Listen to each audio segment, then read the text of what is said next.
ready in the back? We are. And are we ready in the front? Okay. David, are you ready? Yes. Okay, good. Well, good morning. Today is Wednesday, September 6th, 2023, and we'd like to welcome everyone to the board meeting. We'll call this meeting to order at 9 a.m. You can join today's board meeting via phone. Dial 971-254-3149. Conference ID 736-023-979#. Audio capabilities are listen only and are offered on a best effort for the public. Our meeting is also live streamed, and you can join us by going online to tctvonline.com and clicking on live broadcasts. Before we get started, I'd like to remind everyone to mute their phone. You can do this by pressing *6. Please unmute your phone when your agenda item is ready to be discussed. For those joining via computer, please unmute your microphone and turn on your camera when your agenda item is called. All others must remain muted with their cameras turned off. Thank you. Public comment. Those intending to provide public comment to the board may attend in person or email submissions to publiccomments@co.tillamook.or.us. Public comments received by 12 p.m. on Tuesday will be distributed to the board, posted online before the meeting, and become part of the public record. You may also provide public comment virtually by registering ahead of time. To register, please email publiccomments@co.tillamook.or.us by 12 p.m. on the Tuesday prior to the board meeting.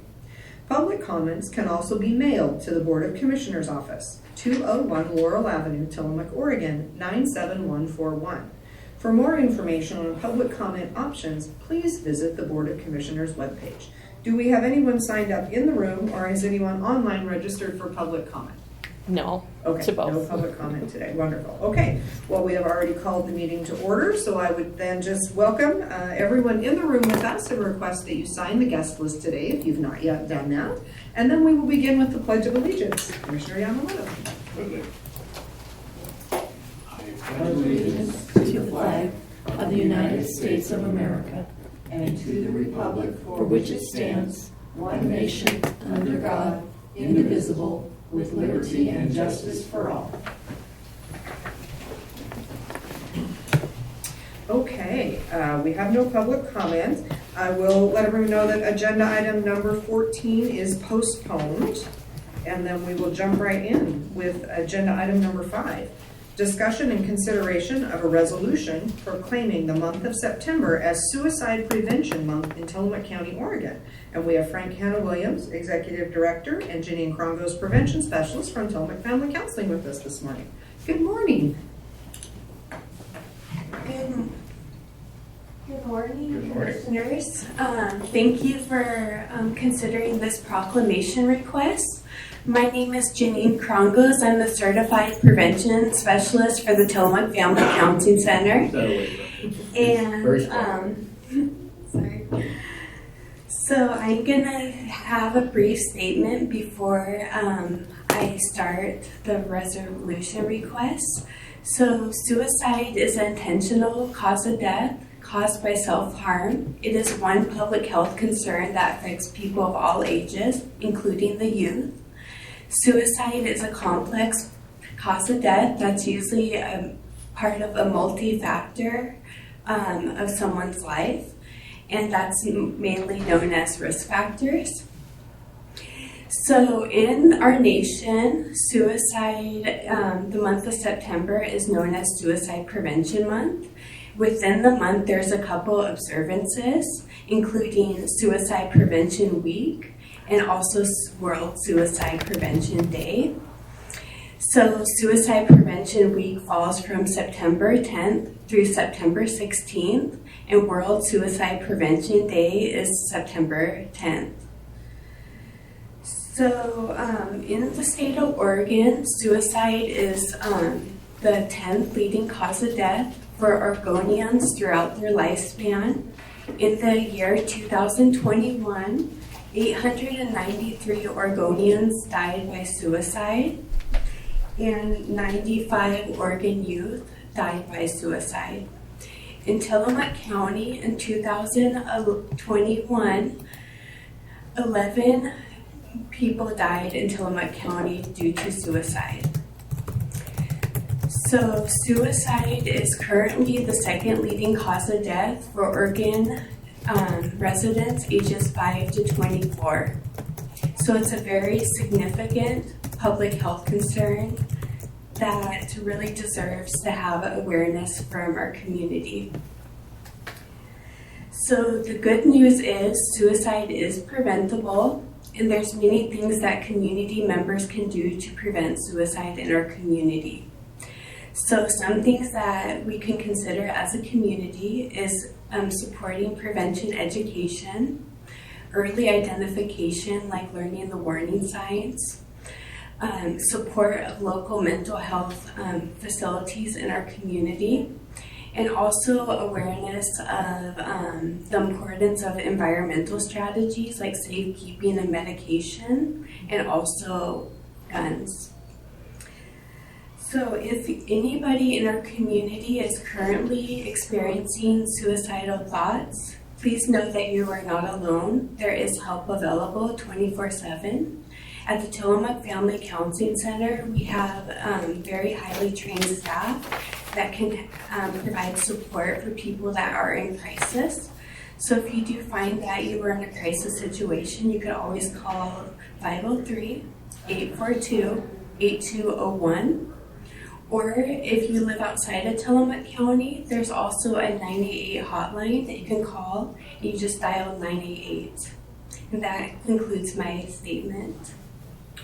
Thank you, Janine. Appreciate it. This is a really important topic that can be really hard to talk about. There's a stigma, as there are with so many things, when someone dies by suicide. And it is a public health crisis. It's a public health emergency. It's something in Tillamook County since I first moved here continually comes up when we do our look at our community health assessment.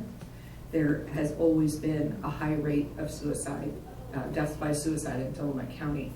And people often want to say, well, it's because people come here from somewhere else. It's not our community's problem. And one of the things that we've checked into in the data is, in fact, the numbers for Tillamook County are people who reside in Tillamook County. So it is a concern and it is a problem for our community. And as you said, it's preventable. We all have an opportunity to play a role in the prevention of this in our community. So we didn't talk about the suicide prevention training, the question, persuade, refer, but I'm sure that we will. It is a training that it takes an hour and a half. I did it a couple of years ago, and it really hits on some of the key things that you talked about, which was that early identification with people. It was knowing what to listen for, what might they be saying, what changes might be happening in their life that you as a friend or a family member or even a neighbor might recognize as someone who is in some distress. As you said, it's complicated. It's not just one thing. It's something that's happening in their life. And we all have the ability to learn to recognize and to know what steps we can take to refer so that they can get the help they need. So I appreciate you so much bringing this forward.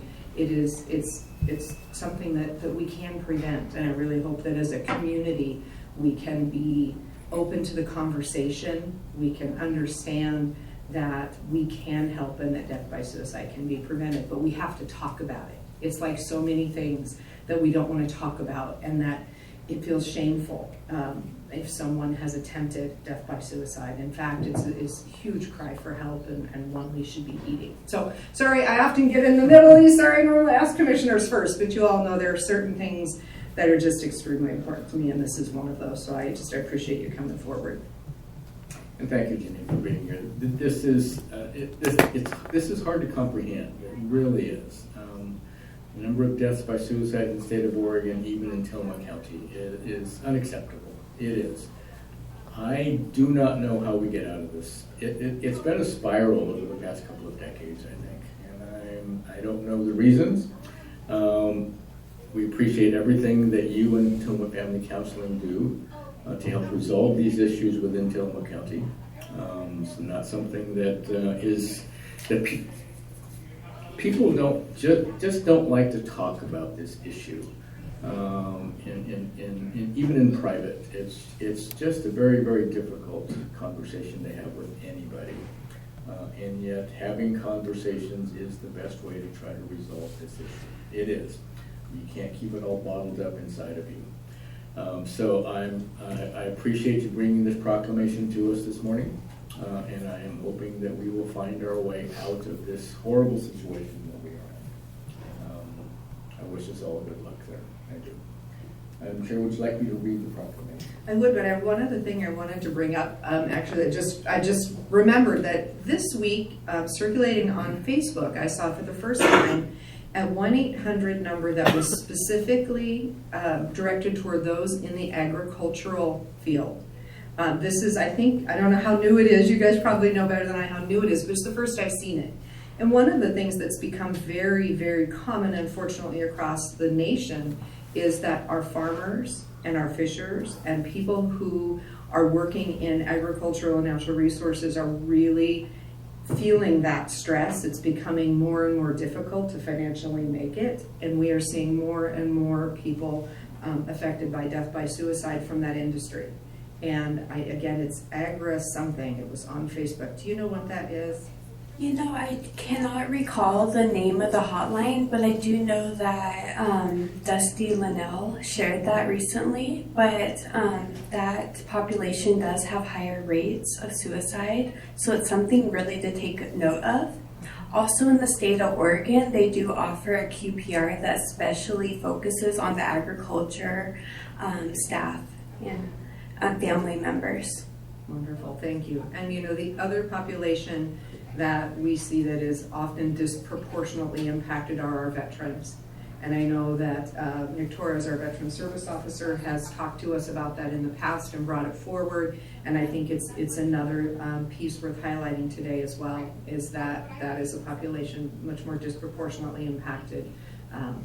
So as you have the opportunity to take the QPR training, to listen and learn and know what people may be saying, also knowing what resources are out there. So taking a look at both, there are special hotlines, I believe, for veterans as well as now for agricultural workers. So sorry, just, you know, there's just so much that could be said. Yes, okay, then I think we are ready for a motion. If you'd like to read the proclamation for that motion. Absolutely. Madam Chair, in the matter of proclaiming the month of September as National Suicide Prevention Month in Tillamook County, this being resolution number R-23-018. This matter came before the Tillamook County Board of Commissioners on September 6, 2023, at the request of Frank Hannah Williams, Executive Director, and Janine Krongos, Prevention Specialist of the Tillamook Family Counseling Center. The board, being fully apprised of the records and files herein, find as follows. 1. Suicide is a public health concern that can affect community members of all ages. 2. Suicide can be defined as the intentional death caused by self-harm. 3. Many community members have been impacted by suicide. In Oregon, suicide was the 10th leading cause of death amongst Oregonians. 4. Help can be initiated through crisis hotlines. Tillamook County 24/7 Crisis Hotline can be reached by calling 503-842-8201 or 800-962-2851. The 988 Suicide and Crisis Lifeline can be reached by calling 988. The National Suicide Prevention Line can be reached by calling 800-273-8255. 5. With effective behavioral health treatment, community members who experience mental health challenges can recover and can lead a full life. 6. Everyone in the community can be impacted by suicide and has the responsibility to promote good mental health, support suicide prevention efforts, and support mental health treatment. 7. If you are experiencing challenges with your mental health, we encourage you to speak with your health provider about local options for mental health services. To learn about behavioral health services provided by the Tillamook Family Counseling Center, call 503-842-8201 or visit their website at www.tfcc.org. Now, therefore, let it be resolved that 8, the Tillamook County Board of Commissioners hereby proclaim September as National Suicide Prevention Month in Tillamook County, Oregon. And with that, I would move approval of this proclamation. And I would second. We have a motion and a second. Is there any further discussion? Hearing none, I will call for the vote. All those in favor, please signify by saying aye. Aye. Aye. Motion carries. Thank you so much Thank for you, being Janine. here, Frank, Janine. Appreciate it. Thank you for having me. Okay. Moving on to item number 6. Discussion and consideration of a First Amendment to Intergovernmental Agreement number 180028 with the Oregon Health Authority for the financing of public health services. Marlene Putman, Administrator of Health and Human Services. Good morning, Marlene. Good morning. Good morning. Good morning. We just had this agreement before us recently, and we're already into our First Amendment. And that is because we had what is called bridge funding for our tobacco prevention and education program as they were developing the amounts that were going to be allocated to counties. So the bridge funding, the $38,383, is effective July through September 30, and this new amount of $84,473.14 is the allocation for October 1 through 6/30 of 2024. So they gave us some funds for a period of that first 3 months, and now this is for the remainder of the fiscal year. So that is the amendment in this current amendment of our OHA intergovernmental agreement for financing of public health services. The detail per normal is in attachment A, where it lists the awards, the increase and the decrease. And they're under program element PE-13, which is Tobacco Prevention and Education Program. And then on the second page, there's some comments describing the timelines that I just listed under, it's listed as comments under section 6 for PE-13. And that's the only changes at this point, so an easy one this morning. So far, here we go. We've made it a couple of months into the year before our First Amendment, and clearly there will be more. I have a feeling we need to watch this one, or you need to watch this one. There's going to be a lot of amendments moving forward. I expect so. I do not have any questions. Commissioner, do you have any questions? Nor do I. I appreciate, Marlene, again, everything you and the Health and Human Services Department of Tillamook County do for the residents of Tillamook County. The county certainly is not in a position to fund everything that you do. And yet you are a wizard at bringing in funding from the federal government and from the state, and all in seeking to serve the residents of Tillamook County. You are to be applauded for that. I appreciate all of your efforts, and I'm in full support of even this First Amendment moving forward. Okay, I think we are ready for a motion. Madam Chair, in consideration of a First Amendment to Intergovernmental Agreement number 180028 with the Oregon Health Authority for the financing of public health services, I would move approval. And I would second. We have a motion and a second. Is there any further discussion? Hearing none, I will call for the vote. All those in favor, please signify by saying aye. Aye. Aye. Motion carries. Thank you, Marlene. Thank you. Thank you. I always have to add, and I work with great people. I don't do this all on my own, but I appreciate the thanks. Thank you, Marlene. Have a good day. Thank you. Okay, on to item number 7. Discussion and consideration of a professional services agreement with Haley and Aldrich, Inc. for geotechnical engineering services for various sites. Chris Laity, Director of Public Works. Good morning, Commissioner. Good morning. A brief overview as I like to do through these. This is a picture of the Cape Mears Loop Road. As we are traveling northbound, you'll see this bit out there in the future, out in the background, towards out there. The wall that is to the left of the large vehicle, it's actually, the image is reversed. That is a 3-story wall. Wow. So a lot of geotechnical explorations have been done for this wall. And then we go to the purpose of item number 7. So Tillamook County, as everyone is well aware, has a lot of slide problems. There are historic slides all around the county, including on Highway 101 131, as well as the county roads. We have done the past historic drilling operations to identify the soils underneath the slide areas. Sometimes we find where a simple fix is relatively easy to do. Sometimes we find that it is easier to simply maintain the road and then continue to do maintenance instead of trying to correct the underlying problem. We have some of these slide areas where the cost is enormous. We are looking to do a little bit more inventory of our system. We continue to do that and have an understanding of what some of the underlying problems are, what we can and what we cannot fix based on budgetary limitations. Slab Creek Road in South County, this is near the border with Lincoln County.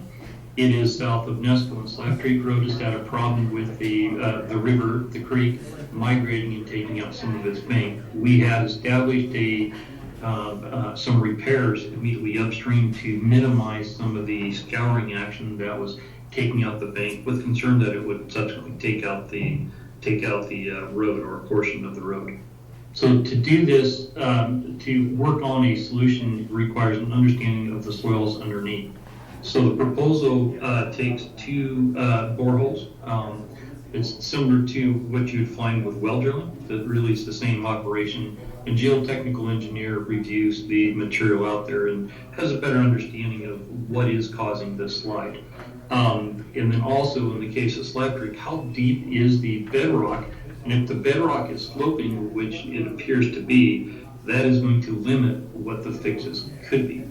So two boreholes there. Cape Lookout Road has several concerning locations for slide areas, one of which is a little bit more concerning. So while we have a drill rig out here, we're asking them to do a borehole on Cape Lookout. Borba Road, which is off Blaine, has had a slide that took place many years ago. It is restricted to a single lane. Is there a solution that could be relatively simple to widen the road by correcting that slope to repair and restore that to a 2-lane operation? Evergreen Drive is another one where it wants to slide off into the river. There's been path many times. Several solutions have been made or recommendations or proposals. Simply relocate the road away from the slide. If the slide no longer has that problem, it could be a simple solution where we over excavate the road and build it back up. So the wall behind me you saw was a soldier pile wall, and underneath that, so with Cape Mears Loop Road, several different types of walls were produced. A soldier pile wall, which is what you see behind me. A geofoam wall, which is essentially built out of 4x4 by 8 foot styrofoam blocks, 3 stories high, and then mechanically stabilized earth walls.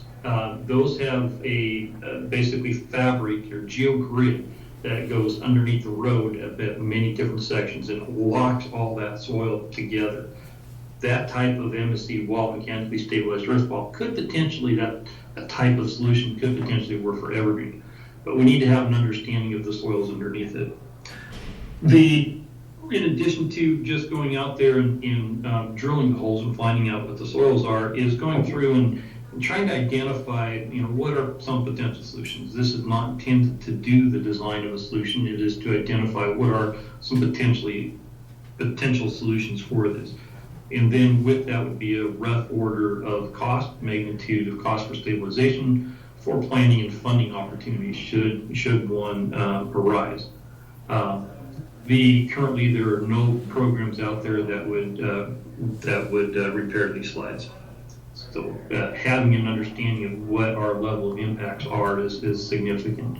Haley Aldridge is a firm that has been out here, their predecessor, the same company, but they changed names.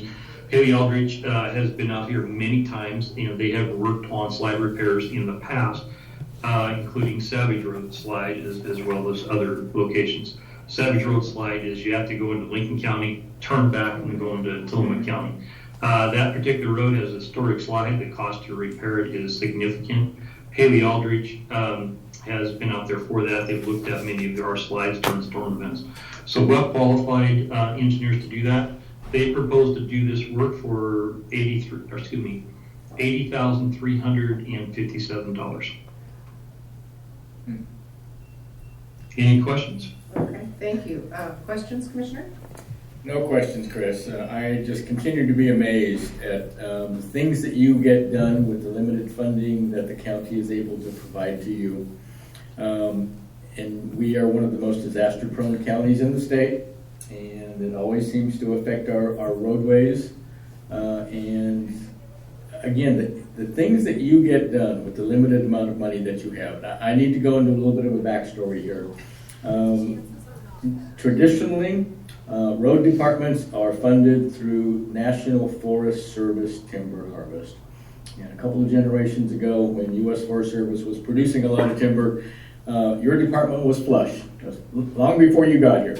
At one point, I think we had almost 50 people working in our Public Works Department.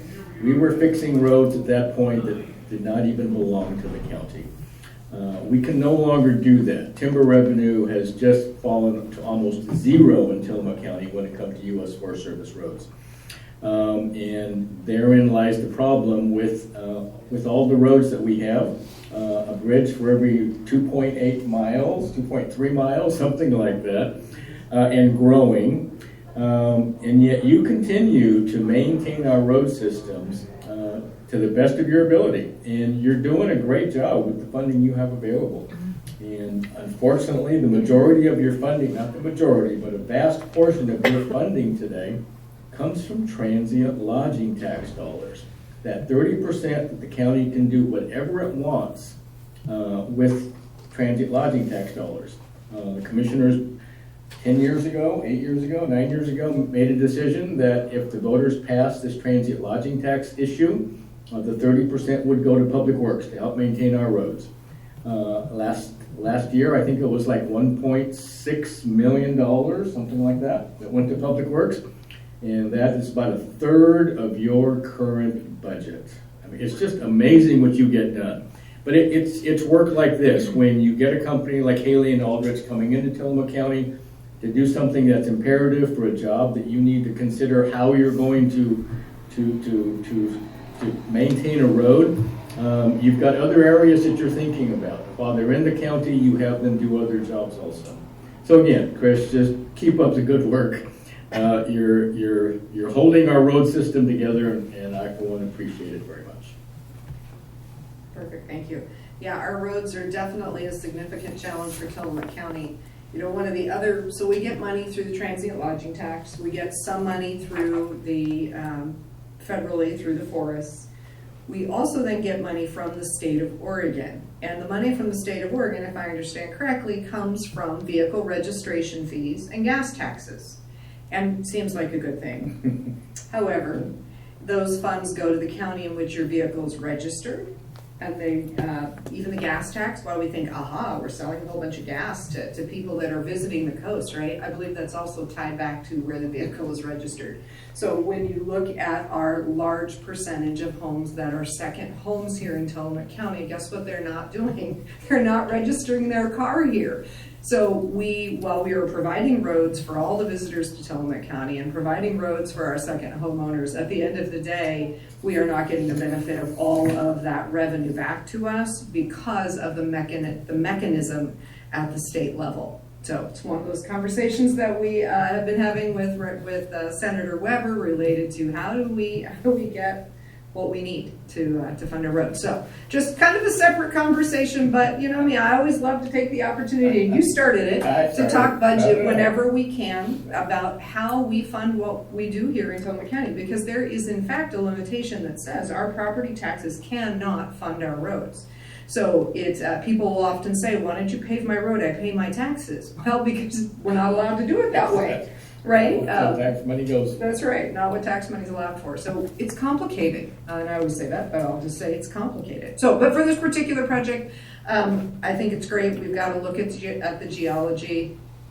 There are so many slides, that happen out here, and looking at the maps of slides when we've started to talk about earthquakes and things, there are tons of historic and ancient slides that reactivate with a significant amount of rain, or, wood with a significant shaking of the earth. So what you're working on right now sounds like slides that are active, and I assume the rain, much like Highway 6 slide, probably just causes them to keep moving. So knowing the geology, knowing where the slide plane is, definitely is critical to knowing, how you may be able to stabilize that to keep roads open. So sounds like important work.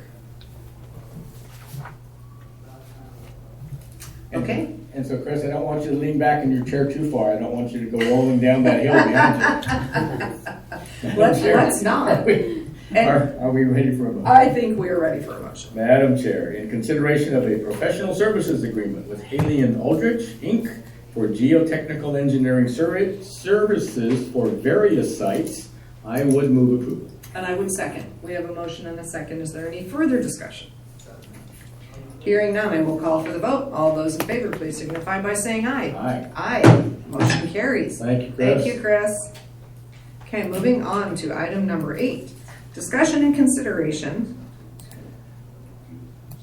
Okay, we'll fix that. Okay. Discussion number 8. Discussion and consideration of an out-of-state travel request for Jessica Moran to attend the Association of Bookmobile and Outreach Services ABOS conference in Hershey, Pennsylvania on 10/8 through 10/12 of 23. We have Don Algar, our library director. Good morning, Don. Good morning, commissioners. How are you? Good. How are you? Well, thank you. I'm doing well. I lack the great backgrounds of Chris. I'm coming to realize I need a better background. You're gonna have Otherwise, to I'm work doing on well. it. Yeah, you could have had a bookmobile today, for example. Right, the Yeah. bookmobile, the park. I mean, I've got lots of Yeah. I'm going to work on that. All right, so I Here said, we go. It's a competition. I know, right? Which directors can have the best backgrounds? Well, today I have before you an out-of-state travel request for Jessica Moran for the Association of Bookmobile and Outreach Services in Hershey, Pennsylvania this year. And the Bookmobile is, as you know, and outreach is a really important library service for us. We have a huge geographic footprint in this county and people throughout the county. So we want to make sure that we're able to get library services to everyone we can in the county, and that involves being out and about in the community. And Jessica serves in a leadership role with our bookmobile and with getting our outreach services to homebound seniors as well. This is a dedicated learning opportunity around bookmobile and outreach services, so it's very focused in on that. And another element of this conference is that there's a lot of vendors for bookmobiles, and our bookmobile is not getting any younger, unfortunately. And so every year we see the cost of maintaining that vehicle go up, and eventually we're going to need to do the cost analysis of replacement versus maintenance on that. And so it's really valuable to be connecting with the vendors there, having an awareness of who's out there, talking with colleagues about what's working, because there is a decent size but still small pool of vendors for these types of vehicles. And knowing which ones work well, which ones are a good deal, all of that will be really useful when we get to that point. So that's another element of this travel that I think is really important for us. But it also is a development opportunity for Jessica to continue to hone her leadership skills and think about how we do the work of outreach as well as we possibly can in this county, and making sure we get to as many people as possible with our services. So with that, I'm glad to answer any questions about this request, and thank you. Thank you, Don. Questions, Commissioner? No questions. Don, I appreciate everything you do. The library services that you provide people of Tillamook County is tremendous. And one of the issues being that we have such a large county geographically, and especially in South County, not many branches. So the bookmobile is truly essential for homebound people and small communities that find difficulty getting to a library. So the types of services you're providing here are terrific, and I am in full support here. Perfect, as am I. The bookmobile is a crucial part of our library system, and, staying current on how that's working in other parts of the nation helps us be better. And so I think it's great to send her off to that conference. So I think we're ready for a motion. Madam Chair, in consideration of an out-of-state travel request for Jessica Moran to attend the Association of Bookmobile and Outreach Services Conference in Hershey, Pennsylvania. How about that? On 10/8 to 10/12/2023, I would move approval. And I would second. We have a motion and a second. Is there any further discussion? Hearing none, I will call for the vote. All those in favor, please signify by saying aye. Aye. Aye. Motion carries. Thank you, Don. Thank you. Thank you, Don. Okay, moving on to item number 10, discussion and consideration of an order in the matter of declaring county-owned property as surplus. Denise Van de Koevering, our assessor. Good morning, Denise. Good morning. Again, I'm Denise Van de Koevering, Tillamook County Assessor and Tax Collector. And today I have with me Daniel Reed. He is a deputy tax collector and one of our deputy tax collectors and our chief tax staff. So today we have the first item is the matter declaring county-owned property as surplus. So we have two 2004 Ford Tauruses that are getting old, and we would like to surplus them. We got approved in the prior year budget to get a new vehicle, and it finally arrived. How about that? So, yes, yay. So now it's time to get rid of the two old Ford Tauruses. One, I took to get service yesterday, and it's running pretty well, so that one we're going to transfer to the Veteran Services Department. And the other one that is not doing so well and is sitting in the parking lot dead, we tried to charge it, we've ran it for long periods, it's having a problem, so that will be hopefully transferred to Tillamook High School for the auto mechanics program. Wonderful. So, I need your approval for us to surplus these two 2004 Ford Tauruses. Perfect, thank you. Questions and comments, Commissioner? Denise, these vehicles are only 20 years old. Together, they're 40, right? I mean, I know, and to me, they're only a couple years old. Yeah. it is time. Unfortunately, all good vehicles need to go to vehicle heaven at some point. It happens. Appreciate very much. You have one vehicle that is still operational, and I'm sure Nick Torres of our Veteran Service Office is going to put that vehicle to good use, and we appreciate that very much. So yes, thank you for hanging on to these vehicles for as long as you have. But then again, it took you, almost 2 years after order to get the vehicle that you wanted. Yes. That is the nature of the automobile industry today, which makes it very difficult. But I'm in full support here, and thank you so much for what you've done with these vehicles in the past. Agreed. 20 years is a good run for a vehicle. And you definitely get to the point where trying to keep them maintained and running just costs more than it's worth. So surplusing them is a great idea, and it's wonderful that they can both go to good use. So. And Daniel, I'm sure that you and the rest of the staff are going to enjoy driving the new vehicle rather than these 2004 Ford Tauruses. So that's great. Sure. Last time I took it to Salem, I would have rather had my own. Know the feeling. You know the feeling. 2004 is a while ago. Okay, I think we are ready for a motion. Madam Chair, in consideration of an order in the matter of declaring county-owned property as surplus, this being Board Order number 23-058, I would move approval. And I would second. We have a motion and a second. Is there any further discussion? Hearing none, I will call for the vote. All those in favor, please signify by saying aye. Aye. Aye. Motion carries. Okay, item number 10, discussion and consideration of an order in the matter of canceling certain outstanding uncollectible taxes as per ORS 311.790. Denise. Okay, I'm going to let Daniel deal with most of this, but ORS 311.790 says if the tax collector and the district attorney for any county determine that taxes on personal property that are delinquent are for any reason wholly uncollectible, the tax collector and the district attorney may request in writing the county court, which is the county board in the tax world, an order directing the taxes be canceled. The court, when so requested, may in its discretion order and direct the tax collector to cancel such uncollectible personal property taxes. The order shall be entered in the journal of the county court. Okay, so Daniel, if you want to explain what these 4 accounts are. We have 2 personal property manufactured structures. These were on a property that was foreclosed on for property taxes.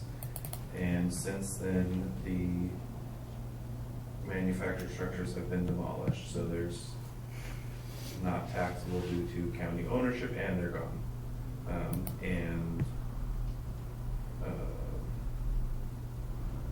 That's about all for those. The other 2 are business personal property accounts. One of them is Dory Point LLC, was a surveying company.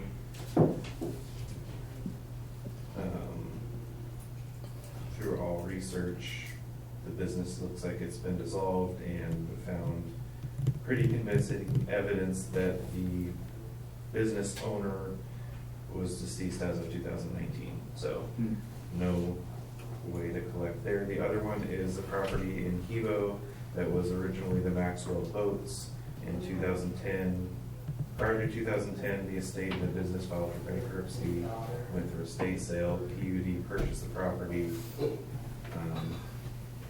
And my understanding of estate sales is that they probably liquidated everything, so nothing transferred to PUD except for the land and the structure. So there are nobody to collect from for those taxes either.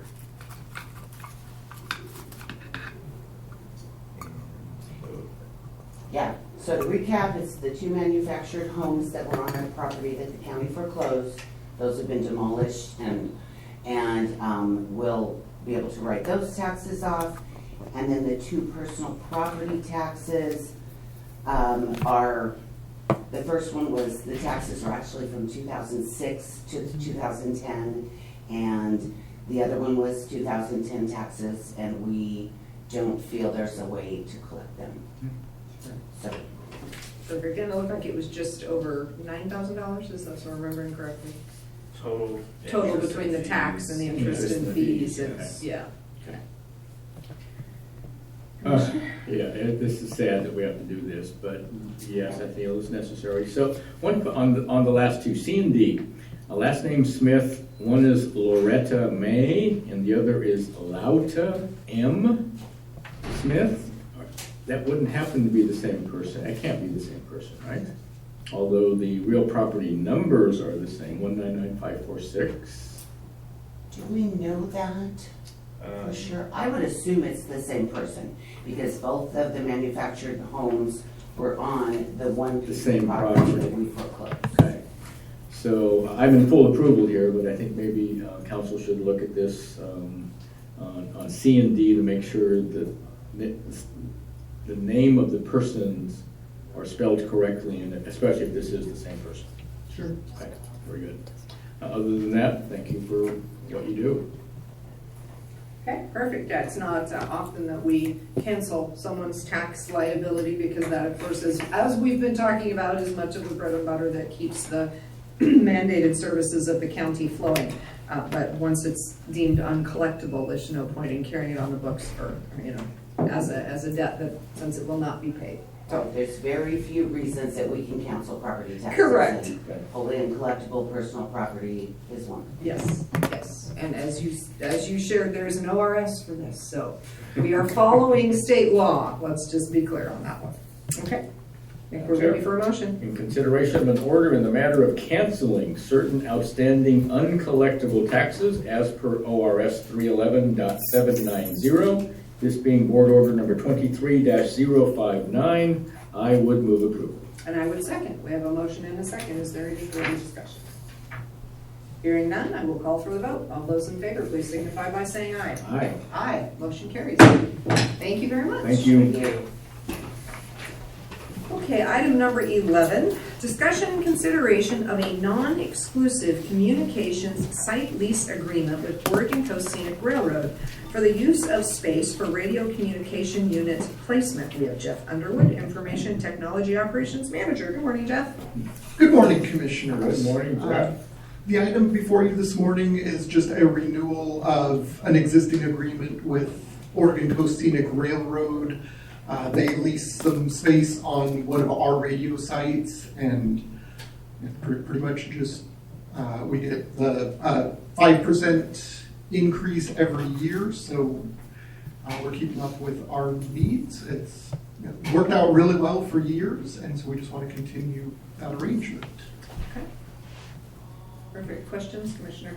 I don't. I didn't realize that we leased some of our communication sites, but that's good that we do, especially for an organization like the Oregon Coast Scenic Railway. I think they do great things for Tillamook County. It's definitely a tourist draw. People come here to ride the train, and I remember taking our grandkids on the Christmas trains. Oh, yeah. A lot of fun. So I am in full approval. As am I. It's, a renewal of a existing lease that seems to be working, so. Okay, ready for a Ready for a motion? motion? Madam Chair, in consideration of a non-exclusive communications site lease agreement with Oregon Coast Scenic Railroad for use of space for radio communications units placement, I would move approval. And I would second. We have a motion and a second. Is there any further discussion? Hearing none, I will call for the vote. All those in favor, please signify by saying aye. Aye. Aye. Motion carries. Thank you, Jeff. Thank you, Thank Jeff. you, Commissioners. Okay, item number 12, discussion and consideration of Oregon Department of Human Services intergovernmental agreement number 180115 for the financing of Community Developmental Disabilities Program services. William K. Sargent, County Council. It's time to enter into our 2-year contract with the Oregon Department of Human Services for the provision of community developmental disability services in the county. It's a standard agreement that we do consider every 2 years, and really it's basically the same as it was last year. Okay, perfect, thank you. And I think I was just last week or 2 weeks ago, we had a letter of sort of qualification that came from Tillamook Family Counseling relating to these services, and gave us an opportunity at that time to discuss just a little bit the complexity of it and why they are the right provider for the services. So I think this is the next step in that process. Questions, Commissioner? I'm in full support here. Okay, I think we're ready for a motion. Madam Chair, in consideration of Oregon Department of Human Services intergovernmental agreement number 180115 for the financing of Community Developmental Disabilities Program services, I would move approval. And I would second. We have a motion and a second. Is there any further discussion? Hearing none, I will call for the vote. All those in favor, please signify by saying aye. Aye. Aye. Motion carries. Thank you. Okay, number 13. Discussion and consideration of an administrative services agreement with Tillamook Family Counseling Center, Inc. for the fulfillment of the State of Oregon intergovernmental grant agreement for the provision of Tillamook County Community Developmental Disability Services. William K. Sargent. The document that you just signed gives you the ability to subcontract those, thankfully. And working with Mr. Frank Hannah Williams at the Tillamook Family Counseling Center, we put together a subcontract basically so that his fine outfit can provide those services for the next, until July, I think, 2025. Perfect. Okay, no questions? Questions, Commissioner? No, I see Frank sitting in the room, Frank Hannah Williams. Frank, I take it this is something that you are willing and able to do for Tillamook County, and I appreciate it so much. Willing and able to do, and I'm here in support of county council. Perfect. To make sure that this moves. Great, thank you. All right, thank you. Yeah, no comments? We're certainly. Okay, Perfect. ready for a motion. Ready for a motion? Madam Chair, in consideration of an administrative service agreement with Tillamook Family Counseling Center, Inc. for the fulfillment of the State of Oregon intergovernmental grant agreement for the provision of Tillamook County Community Developmental Disability Services, I would move approval. And I would second. We have a motion and a second. Is there any further discussion? Hearing none, I will call for the vote. All those in favor, please signify by saying aye. Aye. Aye. Motion carries. Thank you. Thank you, Frank, and thank you, Bill. Bill, yeah. Okay, we have postponed agenda item 14, so we will move on to item 15. Discussion and consideration of modification number 4 to professional services agreement number 6122 with Consor for the Pacific City Woods Parking Management Plan Design. Rachel Haggerty, Chief of Staff. Good morning, Commissioners. Morning. Good morning. This modification 4 will extend Consor's agreement from September 30th, 2023 through December 31st, 2024. We have had them, under contract since 2021. They developed the Kiwanis Corridor Project preferred concept plan, and that was about a year-long effort. And then they've been leading the design work for the strategies that are in that plan. So most notably the Cape Kiwanis parking lot, which is currently under construction. We went on hiatus this summer, set to resume construction September 18th.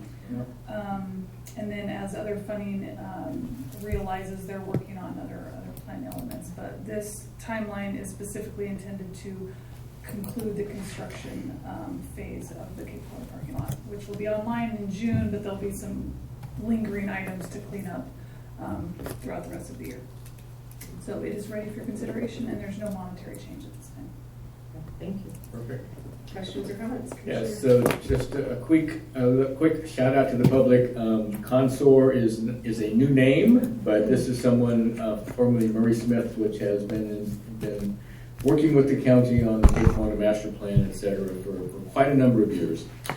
So they're extremely familiar with this, and at this point would want anyone else working on this with Rachel. So this is perfect, and I am in full support. Okay. As am I. This is, they've done great work for us, and I want to continue to have them doing that work for us. So we're ready for a motion. Madam Chair, in consideration of modification number 4 to professional services agreement number 6122 with Consor for the Pacific City Woods Parking Management Plan Design, I would move approval. And I would second. We have a motion and a second. Is there any further discussion? Hearing none, we'll call for the vote. All those in favor, please signify by saying aye. Aye. Aye. Motion carries. Thank you. Okay, we are to item 16, which is board concerns. Do you have any concerns you wish to discuss, Commissioner? Well, I just need to let everyone know that immediately following this meeting, I am headed to Salem to testify before the Board of Forestry. Wish me luck, please. This is probably going to be my last testimony before the Board of Forestry.